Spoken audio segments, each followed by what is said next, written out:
प्रिय विद्यार्थियों, पीएसपी महाविद्यालय के परिवार में आप सभी का हार्दिक अभिनंदन।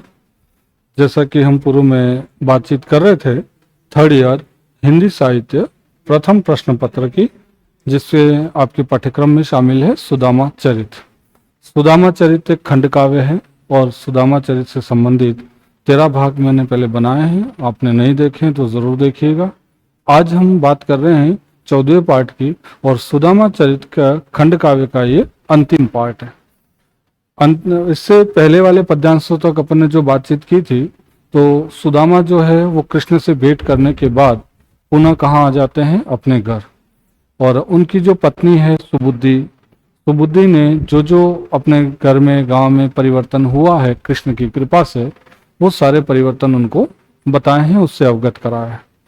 सुदामा पहले मन ही मन ये सोच रहे थे कि कृष्ण ने उन्हें खाली हाथ भेजा है और ऐसा कठोर मित्र है जिसने आते समय मेरे हाथ में कुछ भी नहीं रखा है। लेकिन अपने घर आने के बाद जो परिवर्तन, जो बदलाव देखते हैं, जो दरिद्रता गरीबी के स्थान पे जो संपन्नता देखते हैं, जो गांव के सारे भवन सोने के बने हुए देखते हैं, अपनी पत्नी को श्रृंगारित रूप में देखते हैं, गहने धारण किए होते हैं, नए नए वस्त्र धारण किए, और दास दासियां उनके घर में होती हैं और राजाओं जैसा उनके ठाटपाट हो गए होते हैं। और ये जो परिवर्तन हुआ है वो श्री कृष्ण की कृपा से ही हुआ। श्री कृष्ण ने द्वारका में सुदामा को जो स्वप्न दिखाया था, सपने में जो धन वैभव संपदा उनको दिखाई थी, वो यथार्थ यहाँ और दिखाई दे रही होती। तो सुदामा ने स्वीकार कर लिया कि वाकई में श्री कृष्ण कृपा से ही ये सारा सुख भोग करने को उन्हें मिला है। ये उन दोनों की बातें चल रही थी। भोजन वगैरह का जिक्र उन्होंने किया था, राशि, ठाटपाट, वैभव, ये सारी परिभाषाएं अपन ने अंतिम जो पद्यांश पढ़ा है वहां तक बात की। उसी से आगे की बातें आज अपन देखते हैं कि आगे सुदामा और सुबुद्धि जो है वो इस सुदामा चरित्र खंड काव्य के उत्तरार्ध में क्या बातें कर रहे होते हैं। उत्तरार्ध यानी अंतिम में तो कहा गया है कि साजे सब साज सुसमाज बाजी गजराज, राजत रुचिर रथ पाल की बहल है, रतन जटित शुभ सिंहासन बैठी बेको, चौक प्रति काम धेनु कल्प तरुहु लहल है। यहाँ क्या कहा गया कि साजे सब साज सुसमाज बाजी गजराज। बाजी का तात्पर्य क्या होता है? बाजी से आशय होता है घोड़ा। बाजी किसको कहते हैं? घोड़े को। गजराज का मतलब किससे होता है? हाथी से। तो यहाँ कहा गया है कि जो सुदामा का घर है उसमें जो पूरी तरह से सजा सजाया नजर आ रहा है, सारे हीरे जवाहरात और सोने की चीजें जो हैं वो उनके घर में सब नजर आती है। और यहाँ तक कि जो राजा महाराजाओं के ठाठ होते हैं, वो राजा महाराजाओं के ठाठ जो हैं वो सुदामा के घर में साफ साफ नजर आ रहा है। रथ है, पालकी है ना, हाथी, घोड़े, ये सारी सुख सुविधाएं जो सुदामा ने कभी स्वप्न में भी नहीं सोची थी, ये सारी चीजें उनके घर में मौजूद होती है। रतन जड़ित सिंहासन शुभ सिंहासन बैठे, रत्न हीरे मणियों से जड़ा हुआ सुदामा के बैठने का क्या होता है? सिंहासन होता है। चौकी प्रति काम धेनु कल्प तरुहु लहल है। और जो चौकियां हैं, चौके हैं, वहां पर चौकी में देखते हैं तो हर चौकी में एक एक उन्हें कामधेनु खड़ी दिखाई देती है और देवताओं का वृक्ष जो है वो कल्प तरु जो है वो शोभायमान हो रहा होता है। तो जो राजा महाराजाओं के दरबार में जैसी शोभा, जैसा श्रृंगार होता है, ठीक वैसा ही शोभा और श्रृंगार किसके घर में है? सुदामा भी अब किसी राजा से कम नहीं है। तो वही उनके घर का दृश्य बताया गया है इस पद्यांश में कि हाथी घोड़े होते हैं, रथ होते हैं, पालकियां होती हैं और वो सोने के रत्नों से जड़े हुए सिंहासन पर बैठते हैं और हर चौकी में उनके कामधेनु खड़ी होती है और देवताओं का जो वृक्ष कल्प तरु शोभायमान होता है। देख भूषण वसन दासी दासन के, सुख पाक शासन के लागत सहल है। यहाँ कहा गया कि देखी भूषण वसन दासी दासन के। यहाँ तक कि सुदामा के घर में जो दास दासियां हैं उनके भी जो वस्त्र और आभूषण हैं वो शोभायमान हो रहे होते हैं। दास दासियां भी सामान्य वस्त्रों में नहीं होते हैं, बल्कि वो भी बहुत महंगे और अच्छे और पवित्र कपड़ों में नजर आते हैं और उन्होंने भी शरीर पर जो है वो भांति भांति के आभूषण धारण किए होते हैं। वसन का मतलब वस्त्र से है, भूषण का मतलब आभूषणों से। और आगे कहा गया कि संपत्ति सुदामा जो को जहां लो दई है प्रभु, कहाँ लोई बखाने जहां कंचन महल है। आगे सुदामा कहते कंचन यानी सोने के महल, अब ये जो सारी व्यवस्थाएं, सुख संपत्ति और वैभव सुदामा के घर में, दरबार में, महल में जो नजर आ रही होती है, ये सारे किसकी कृपा से है? प्रभु कृपा, प्रभु यानी श्री कृष्ण की कृपा से ये सारी वैभव संपन्नता वहां नजर आ रही होती है, जिसे शब्दों में जिसका वर्णन करना असंभव है। यानी जैसा श्री कृष्ण की कृपा से सुदामा के जीवन में परिवर्तन आया, उसके जीवन शैली में बदलाव आया है, या जिस तरीके से सुदामा का जीवन चल रहा था अब वर्तमान में चल रहा है, उसमें रात दिन का फर्क साफ तौर पे नजर आ रहा होता है। अब पहले सुदामा एक दरिद्र गरीब ब्राह्मण थे, अब सुदामा एक राजा की भांति जीवन जी रहे होते हैं। और ये सब संभव किसकी कृपा से हुआ था? श्री कृष्ण की कृपा से, उन्हीं के आशीर्वाद से होता है।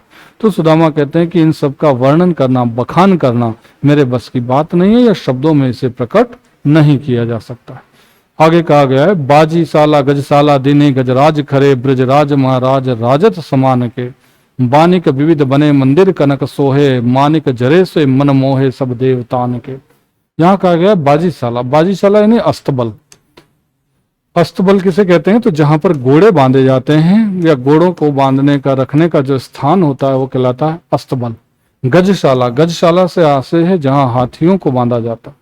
तो सुदामा के पास अस्तबल भी है, हाथियों को रखने के लिए हाथियों की शाला भी है, और गजराज खरे, ब्रजराज, और ये सारा जो संभव हुआ है ब्रजराज महाराज यानी ब्रज के जो महाराजा हैं, द्वारका के जो राजा हैं, श्री कृष्ण के आशीर्वाद से ये सारा किसे मिला है? सुदामा को। और सुदामा एक राजा के समान जीवन जी रहे होते हैं।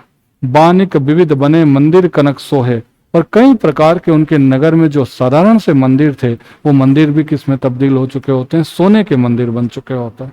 तो सामान्य मंदिर जो हैं वो भी किसके बन चुके हैं? सोने के मंदिर बन चुके हैं।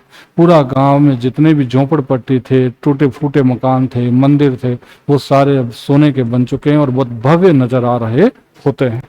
मानिक जरे से मन मोहे सब देवतान के, और जो मणि माणिक के जो यहाँ नजर आ रहा है, ये सभी देवताओं को मोहने वाला दृश्य जो है वो उपस्थित हो जाता है। हीरा लाल ललित जरोखन में जलखत, और जो जरोखे हैं वो भी हीरे मोतियों से सजे हुए उनके झूले होते हैं, जो झूले झूल रहे होते हैं। जूम जूम जालर जूमे हैं मुक्तान के, चारों तरफ के जो वातावरण है, चारों तरफ की जो स्थितियां हैं या गांव की जो हालत थी, उसमें जो बदलाव परिवर्तन है वो इन पंक्तियों से साफ तौर पे देखा जाता है। हर चीज सोने की बन चुकी होती है, बहुत आकर्षक और प्रभावशाली नजर आ रही होती है। जान नहीं विपत्ति सुदामा जो कि यहाँ गई, देखिए विधान जदुराए जो के दान के। जान नहीं विपत्ति सुदामा जो कि यहाँ गई।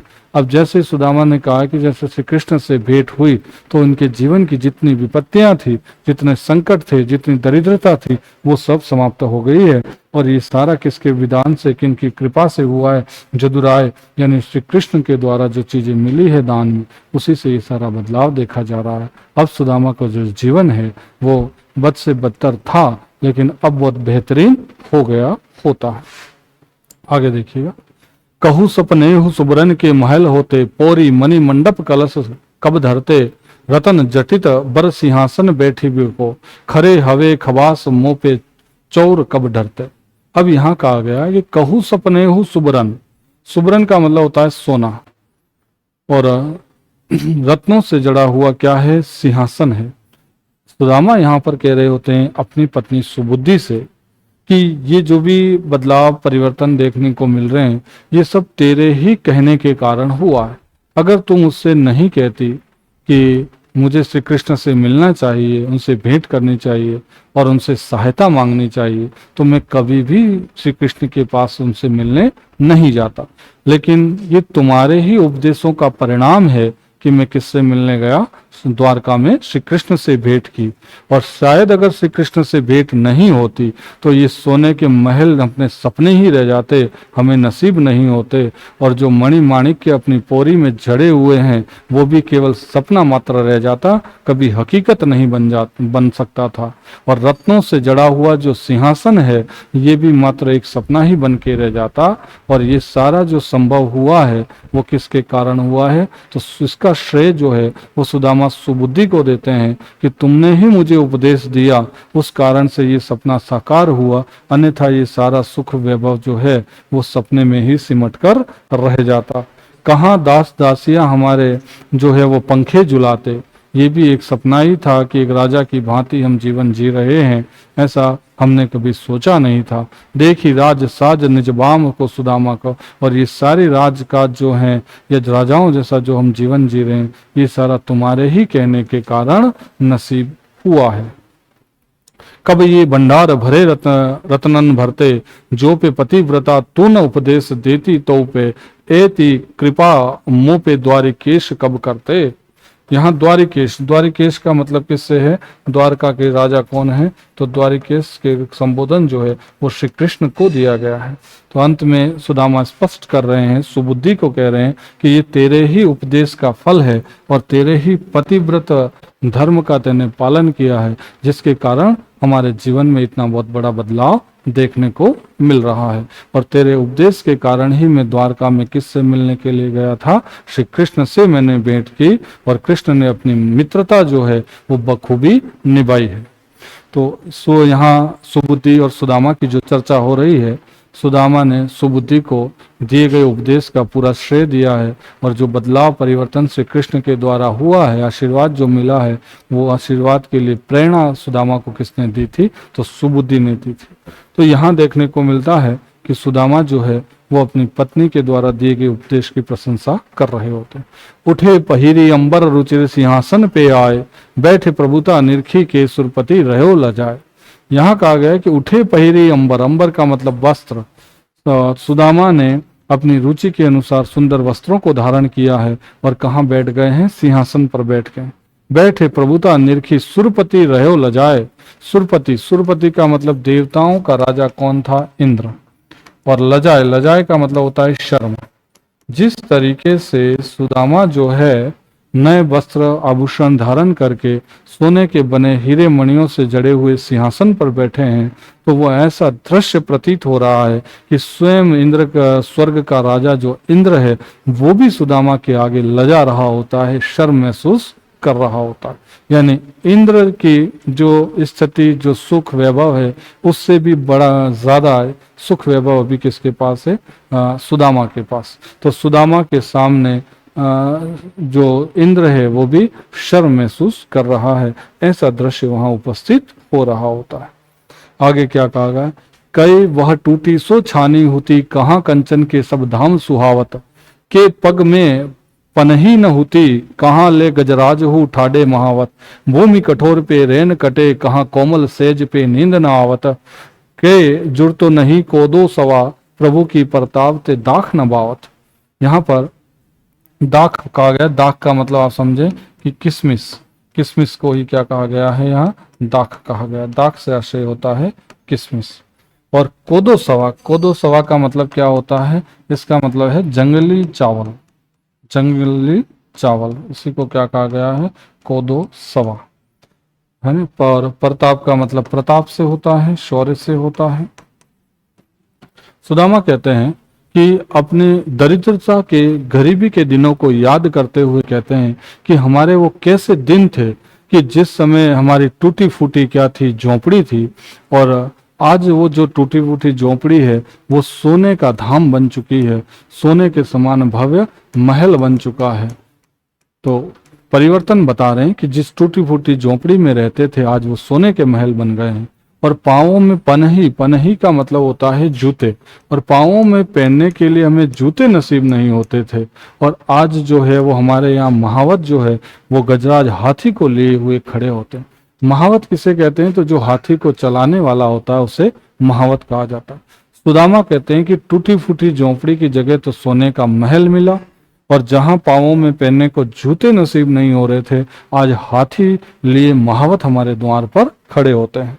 भूमि कठोर पे रेन कटे, कहाँ हम कठोर भूमि पर सोकर रात्रि गुजारा करते थे, और आज हमें जो है वो कोमल सेज पे नींद ना, आज हमें जो कोमल और रेशमी शयन कक्ष मिले हैं, या जो हमें रेशमी जो है जो पलंग मिले हैं जहाँ पे चैन की नींद ले सके, तो कठोर भूमि पर सोने वाले आज हम कोमल सेज पे भी सो नहीं पा रहे होते हैं। के जुड़ तो नहीं को 200, कहाँ हमें खाने के लिए जंगली चावल भी नसीब नहीं होते थे, वहां आज हमें क्या मिल रही है, किशमिश खाने को मिल रही है, लेकिन वो भी हमें भा नहीं रही। तो सुदामा जो है वो अपने दरिद्रता के दिनों की स्थितियों की तुलना अपनी संपन्नता वाले दिनों से कर रहे हैं, और ये जितने भी इतने सारे उनके पास खाने पीने के व्यंजन हैं, सारी भौतिक सुख सुविधाओं वाले आनंद है, लेकिन वो भी आज उन्हें सहन नहीं हो रहे। यानी वो कहते हैं कि हमें दाखें नहीं बह रही होती है, और एक समय था कि हमें जंगली चावल नसीब नहीं हो रहा था, आज हमें कोमल बिस्तरों पर नींद नहीं आ रही है, और एक समय था कि हम कठोर भूमि पे सोया करते थे, जहां हमारे पास पहनने को जूते नहीं थे, आज महावत हाथी लिए द्वार पे खड़ा होता है, और टूटी फूटी झोपड़ी में हम जीवन कैन प्रकार जीवन व्यतीत कर रहे थे, और आज हम सोने के महल में रह रहे। तो ये सारा जो हुआ है बदलाव, उसके लिए श्री कृष्ण जो है उन्हीं की कृपा, उन्हीं के आशीर्वाद से संभव हुआ है। तो सुदामा यहाँ अपने जो दिन हैं, बीते दिन हैं, उसके साथ में वर्तमान समय की तुलना कर रहे होते हैं। ये अंतिम दोहा सुदामा चरित का आता है कि धन्य धन्य जदुवंश मणि दीनन पे अनुकूल, धन्य सुदामा सहित तिये कही बरस ही सुरफूल। फूल यहाँ कहा गया है जदुवंश, जदुवंश का मतलब किससे है, यदुवंशी श्री कृष्ण से है। अंत में कवि जो है वो किसे धन्यवाद ज्ञापित कर रहे होते हैं, कृष्ण को धन्यवाद देते हैं, और दूसरा उन्होंने साथ साथ सुदामा सहित तिये, सुदामा और सुबुद्धि को भी धन्यवाद अदा किया है, और कहते हैं कि श्री कृष्ण जो हैं वो सदैव अपने भक्तों का भला करने वाले होते हैं, इसलिए श्री कृष्ण की भी जय हो, और सुदामा और उनकी पत्नी सुबुद्धि को भी बहुत बहुत धन्यवाद, और वो भी धन्य हो। तो इस तरीके से सुदामा चरित के ये अंतिम बात में कवि ने सबको धन्यवाद दिया है, सबको धन्य धन्य कहा है। तो सुदामा चरित जो है उसके कुल 14 खंड बने हैं, और सुदामा की दीनहीन अवस्था से लगा के सुदामा की संपन्नता तक की पूरी कहानी सुदामा चरित में दे रखी है। सुदामा चरित नरोत्तम दास ने इस तरीके से रचा है जिससे हमें सुदामा के चरित्र की विशेषताएं पता चलती है, सुबुद्धि के मनोभाव और बुद्धि कौशल पता चलता है, साथ साथ तत्कालीन समय की समाज की स्थितियों की जानकारी मिलती है, श्री कृष्ण और सुदामा के संबंधों की जानकारी मिलती है, और श्री कृष्ण एक राजा होते हुए भी एक दरिद्र ब्राह्मणी के से अपनी मित्रता किस प्रभार निभाते हैं, तो सही सही यथार्थ में मित्रता की परिभाषा हमें समझ में आती है। तो नरोत्तम दास जी ने बहुत बेहतरीन ढंग से सुदामा चरित खंड काव्य रचा है, और हमने इसका पूरा अध्ययन किया है, एक एक दोहे की व्याख्या हमने इन 14 जो भाग हैं इन सब में जानी है। तो मैं आशा करता हूँ कि सुदामा चरित जो है आपको बहुत बेहतर तरीके से समझ में आ गया हो। आपके पाठ्यक्रम से जुड़े हुए किसी दूसरे टॉपिक की जो चर्चा है वो अपन अगले वीडियो में करेंगे। धन्यवाद।